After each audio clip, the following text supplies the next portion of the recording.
Mr. Hogue, and today we're talking about congruent triangle theorems. Let's start with why we would use this understanding and when we would see it in the real world. One real-world application is in the use of a truss bridge.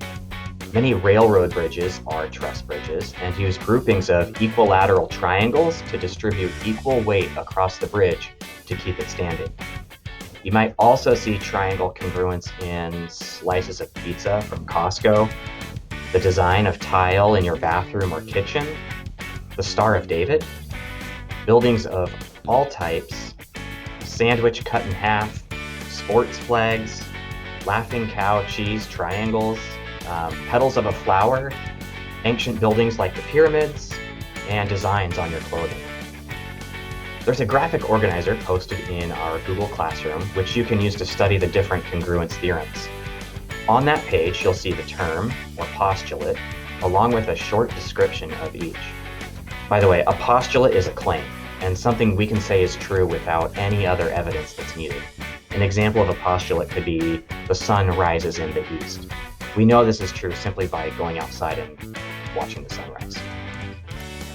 The three terms that we're going to focus on are side, side, side, side, angle, side, and angle, side, angle.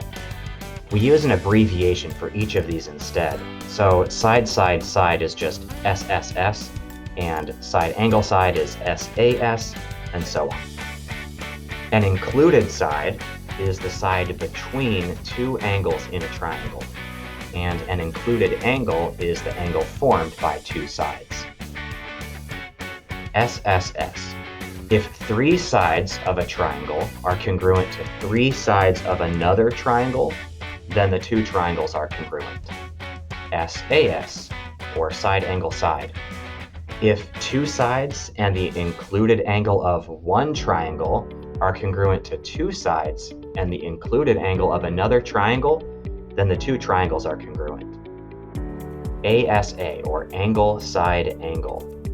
If two angles and the included side of one triangle are congruent to two angles and the included side of another triangle, then the two triangles are congruent. Here's how to describe that mathematically. Triangle ABC is congruent to triangle XYZ by SSS.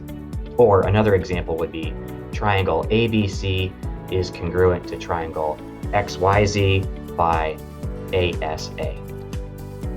Now you know how to describe two triangles that are congruent, a resource to study more, and some examples of triangle congruence in the real world.